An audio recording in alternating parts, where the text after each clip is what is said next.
sampai kepada kita sebagai umatnya hingga akhir zaman. Amin ya Allah ya Rabbal Alamin.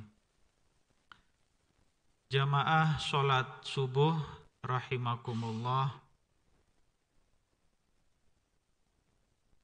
Alhamdulillah sekali lagi kita bisa kembali, bisa istiqomah setelah tadi malam mungkin semuanya hadir di acara kita di masjid ini, kegiatan Tarhib Ramadan yang merupakan bagian dari majelis ilmu, menjadi bagian bagi kita dalam rangka mempersiapkan diri menyambut bulan suci Ramadan. Dan alhamdulillah pagi hari ini pun kita bisa kembali hadir di majelis ilmu.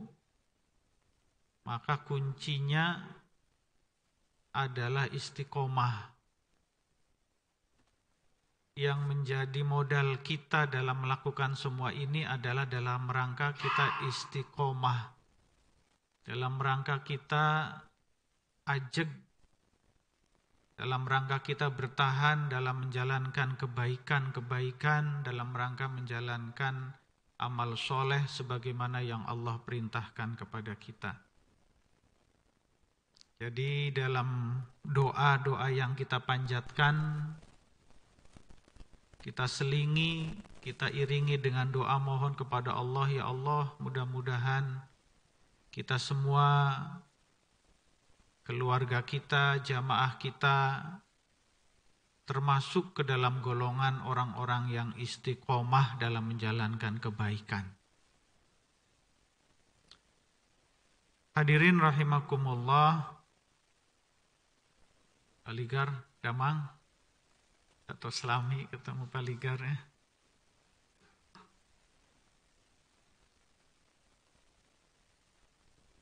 Pagi-pagi Paligar minum kopi susu gitu. Dilanjut dengan sarapan bubur. Jika kita merasa dalam sholat belum khusyuk, artinya di hati kita masih ada ujub dan takabur. Jadi pada pagi hari ini saya mencoba, mari kita sama-sama membahas dua dari penyakit hati yang sering kita abaikan.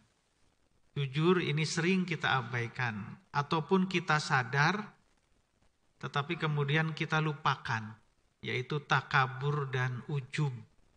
Ujub dan takabur. Hadirin rahimakumullah, takabur secara sederhana sering kita artikan dengan sombong, atau di kita sehari-hari sering disebut dengan besar kepala.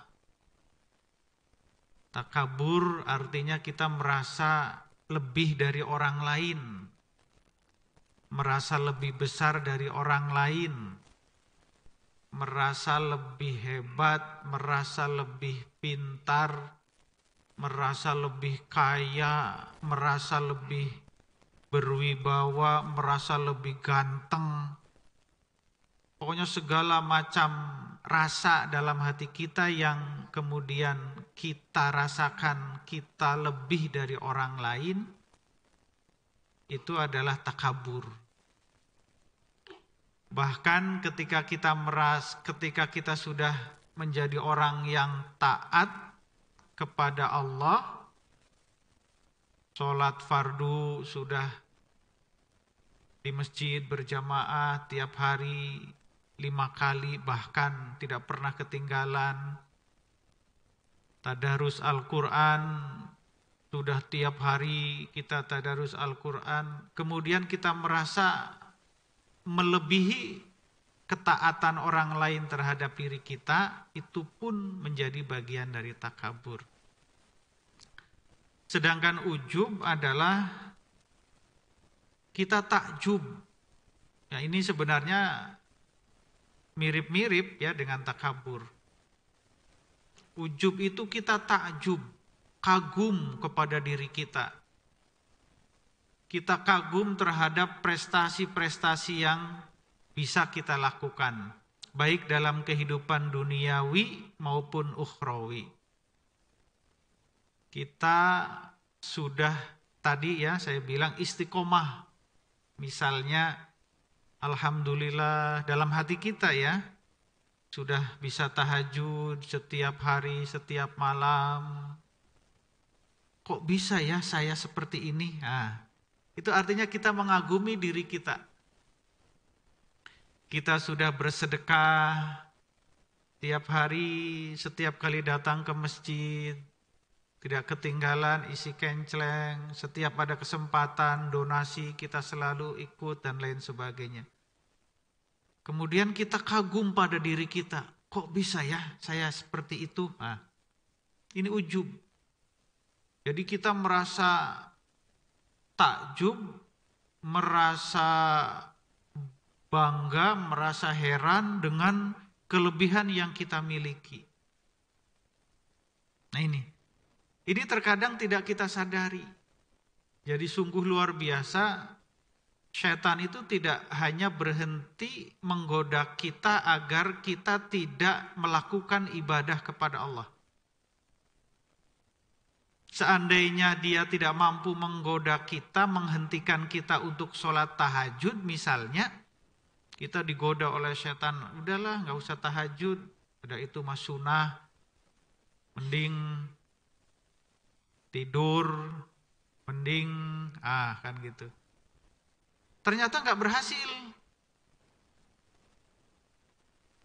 Kemudian dia tidak berhenti di situ, setan dia masuk pada fase berikutnya, dia biarkan orang itu tahajud. Tetapi kemudian dia susupi dalam hatinya rasa ujub dan takabur. Saya sudah bisa tahajud, kelihatannya setetangga saya kok belum bisa tahajud. Kan gitu. Dalam hatinya seperti itu. Kita nggak kerasa bahwa ini adalah sebuah keburukan, ini adalah sebuah penyakit hati. Jamaah rahimakumullah. Dan ternyata takabur dan ujub ini dalam perspektif Ibnu Athaillah dalam Tajul Arush itu ternyata menjadi indikator dari kekhusyuan kita dalam melaksanakan ibadah sholat. Nah ini. Jadi variabel kita itu adalah khusyuk dan takabur dan ujub. Kita sering sekali membicarakan tentang khusyuk dalam sholat. Allah misalnya menyindir kita dalam salah satu ayatnya itu yang terkenal, wasta'inu bis-sabri was-shalah wa innaha lakabiratun illa 'alal khashi'in. Wasta'inu bis-sabri was-shalah, dan minta tolonglah kepada Allah dengan sabar dan sholat. Dan sesungguhnya sholat itu lakabiratun, sangat terasa berat, illa 'alal khashi'in, kecuali orang-orang yang khusyuk. Jadi memang konsep awalnya bahwa sholat terasa khusyuk itu adalah sangat berat. Nah jamaah rahimakumullah, sekali lagi selama ini kita sering melihat kekhusyuan kita itu keluar, bukan ke dalam. Ketika kita ingin khusyuk, kemudian kita ciptakan suasana. Betul bahwa itu menjadi bagian dari upaya kita menciptakan kekhusyuan. Baju serapih mungkin, seharum mungkin suasana, tempat, dan lain sebagainya. Bahkan kalau kita sholat berjamaah di masjid, kita ingin agar suasananya tenang. Bahkan kita tidak ingin kalau ada anak-anak yang ribut. Nah, kan gitu. Dalam rangka kita khusyuk dalam sholatnya. Betul, itu menjadi bagian dari upaya kita menciptakan kekhusyuan. Itu keluar kita melihatnya. keluar. Baca kita keluar. Tetapi kemudian kita sering melupakan. Kita lupa, oh ternyata kita juga harus membaca ke dalam. Kita harus melihat ke dalam diri kita. Dengan cara apa? Dengan cara kita untuk mengintrospeksi diri, bagaimana dalam diri kita, apakah masih ada takabur atau ujub. Jika masih ada dalam diri kita takabur dan ujub, maka derajat kekhusyuan kita sulit sekali untuk kita capai. Kalaupun ada, mungkin kekhusyuan secara zahiriyah. Dari luar orang melihat, aduh itu Pak Oka kalau sholat ini khusyuk banget. Nah kan gitu. Matanya sambil merem, kan gitu. Nunduk, bacaannya fasih banget. Itu dari luar, kan gitu. Zahiriyah seperti itu. Tapi kemudian pertanyaannya dari dalam bagaimana? Nah jamaah rahimakumullah, masih dalam Tajul Arusnya Ibnu Athaillah, beliau mengatakan bahwa orang sholat itu diistilahkan dengan mujalasatul lillah. Mujalasa itu artinya kita sambil duduk-duduk bersama. Kalau orang Jawa sering menyebut dengan istilah sowan. Sowan ya Pak Oka ya. Sowan itu Pak Oka datang ke rumah Pak Yadi menghadap. Nah, itu biasanya sowan itu orang yang levelnya lebih rendah kepada orang yang lebih tinggi. Pak RT menghadap ke Pak RW, nah, sering diistilahkan dengan sowan dulu gitu ya. Pak RW datang ke rumah Pak Kades, nah, gitu. Nah ketika kita sholat itu dianalogikan sebagai mujalasatul lillah, kita sowan kepada Allah. Ketika sowan, ketika kita menghadap, maka idealnya adalah kita akan mendapatkan sesuatu. Ya, baik secara zahir maupun batin. Ya, seorang anak buah misalnya datang ke atasannya, maka ketika dia habis sowan itu dia akan mendapatkan sesuatu macam-macam. Bisa jadi materi, nih Pak Oka bawa pulang nih. Nah, atau bisa jadi dikasih nasihat atasannya kan gitu. Atau dikasih pekerjaan baru, tugas baru kan gitu. Nah begitupun seorang hamba ketika dia mujalasatul lillah, dia sowan kepada Allah, maka idealnya dia akan mendapatkan sesuatu sebagai bekas dari hasil sowannya itu. Maka ketika kemudian kita tidak mendapatkan sesuatu sebagai hasil dari sowan itu, maka ini yang menjadi pertanyaan kita. Ketika kita main dengan tukang minyak wangi, ya, maka kita beli ataupun kita tidak beli, kita akan mendapatkan rasa harum, rasa wangi. Nah itu artinya sebagai hasil dari pertemuan kita dengan tukang minyak wangi. Ketika pertemuan kita dengan Allah melalui sholat, kemudian kita tidak mendapatkan apa-apa, nah ini menjadi pertanyaan. Padahal kata Allah dalam Al-Quran, inna sholata tanha anil fahsya'i wal munkar. Sesungguhnya sholat itu bisa mencegah perbuatan keji dan mungkar. Kan gitu. Artinya apa? Idealitas dalam kehidupan dari sholat itu adalah kita terhindar dari perbuatan keji dan mungkar. Nah itulah disebut dengan kekhusyuan kita. Itulah yang disebut dengan the real khusyuk sesungguhnya. Bukan khusyuk secara zahiriyah ketika kita melakukan gerakan-gerakan dalam dalam sholat. Jamaah rahimakumullah.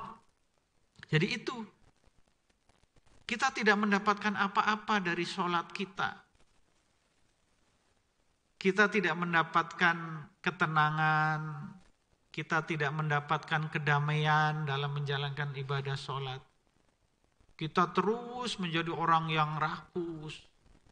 Kita terus menjadi orang yang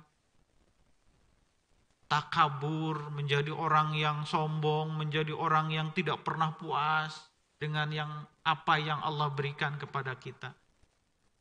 Nah ini yang sering kita lupakan. Jadi kita tidak mendapatkan hasil dari apa-apa yang kita lupakan. Jamaah rahimakumullah.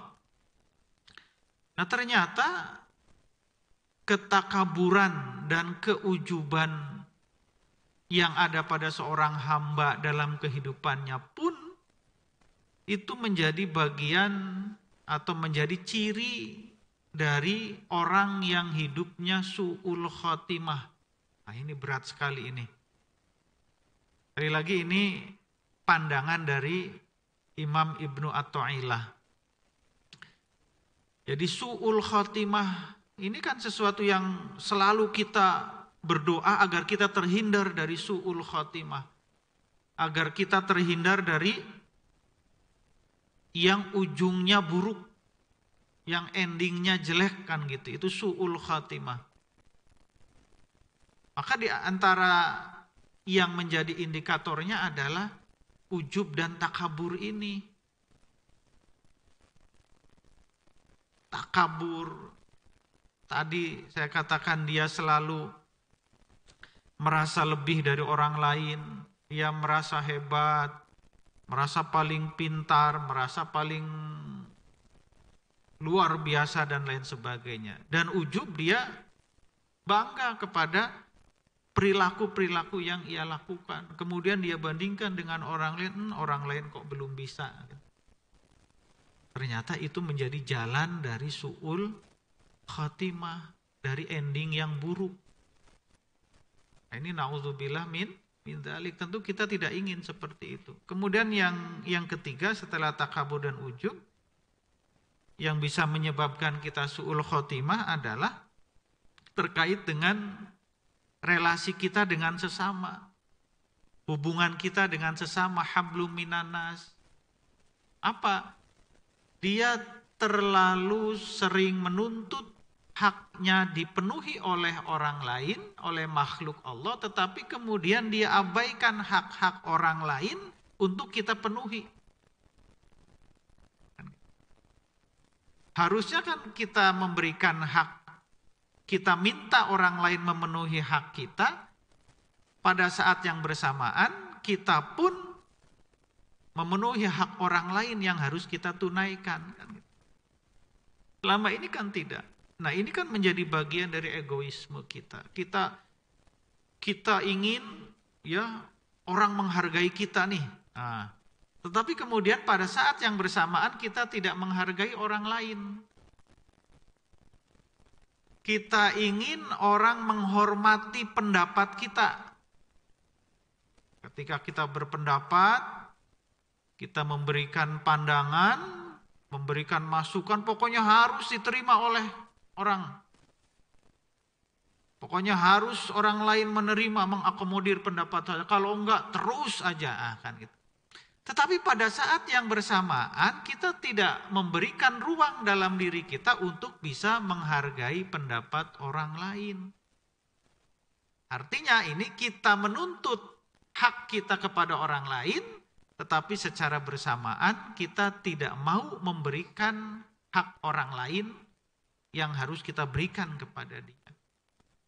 Nah, ini kan kita sering seperti itu. Selama ini kita sering menuntut kepada orang lain. Kita tuntut orang lain memahami kita.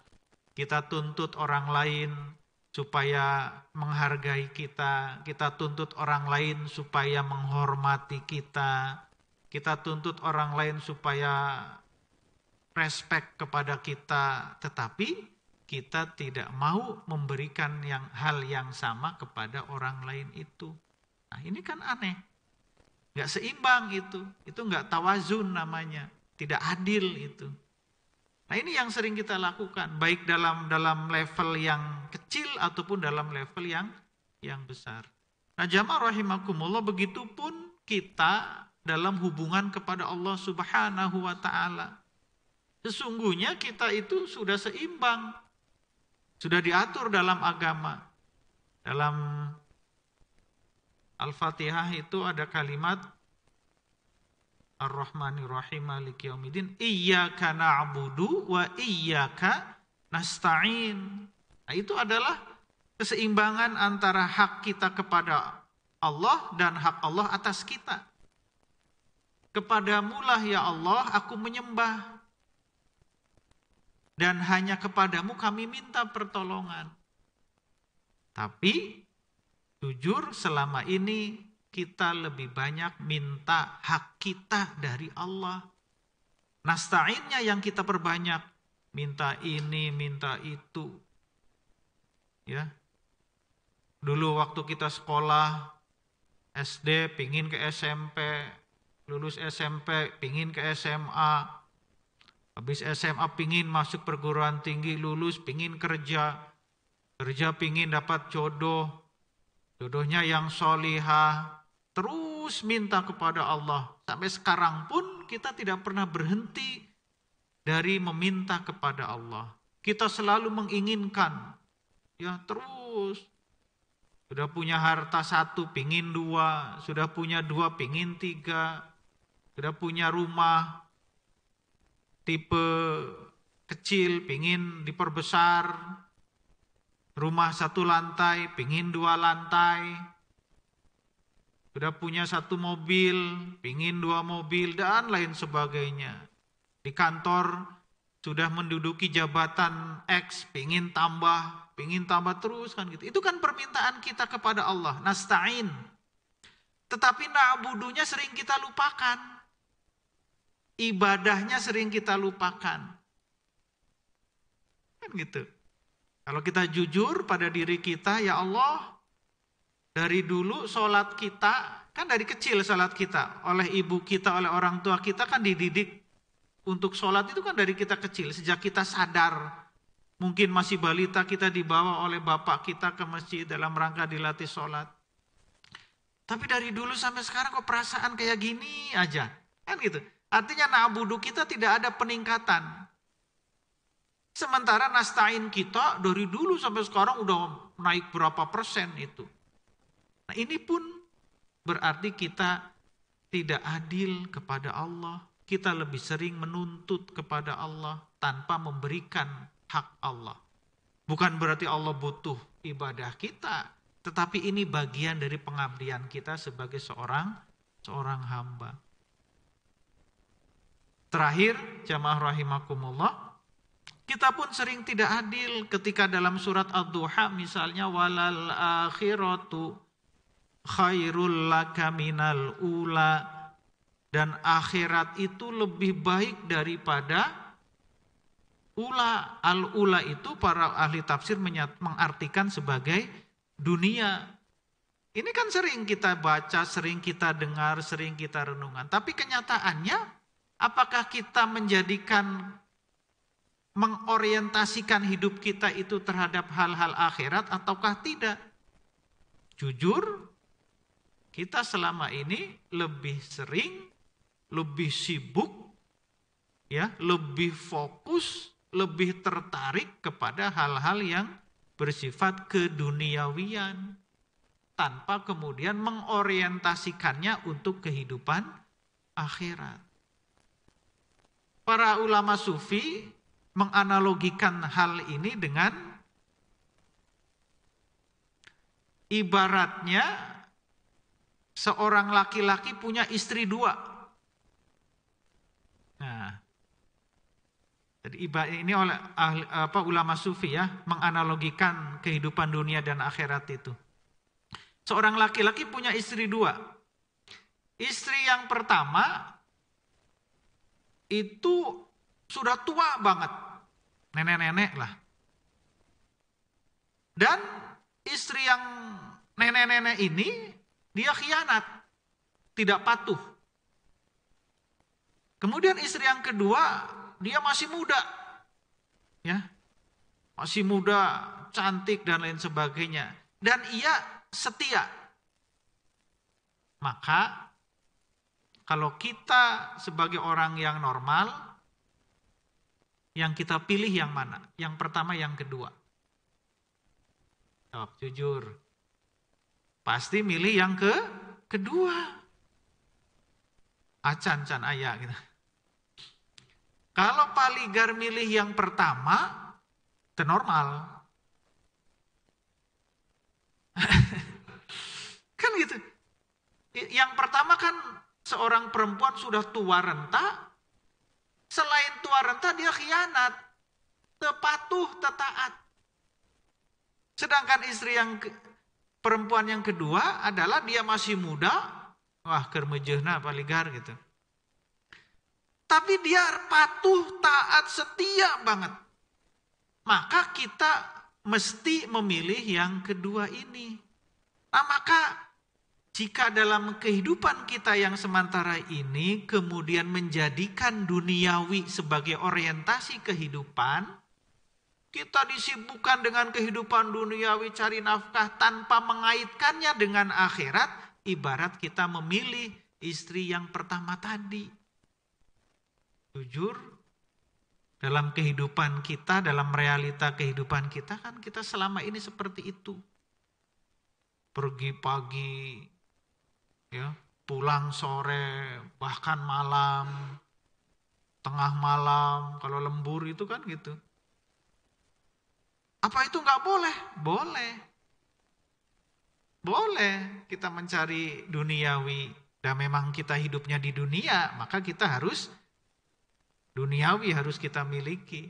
Tetapi jamaah rahimakumullah, Islam mengajarkan bahwa kebolehan itu adalah kita menjadikan dunia ini sebagai sarana bagi kita agar kita sukses nanti dalam kehidupan akhirat.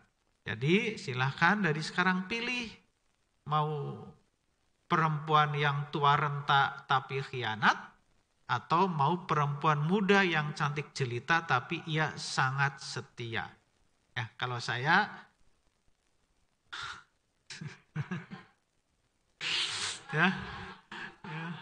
ya pasti jawabannya sudah tahu semua ya, kayak gitu. Baik jamaah rahimakumullah, sudah 30 menit ya. Sekali lagi kita mohon kepada Allah mudah-mudahan ketika saat ini beberapa hari ke depan kita masuk di bulan suci Ramadan, mudah-mudahan kita diberikan keistiqomahan dalam ibadah di bulan suci Ramadan, diberikan kekuatan, keistiqomahan lahir dan batin sehingga kita bisa sukses menjalani kehidupan di bulan suci Ramadan. Pulau Irian, burungnya cendrawasih. Cukup sekian, terima kasih. Assalamualaikum warahmatullahi wabarakatuh.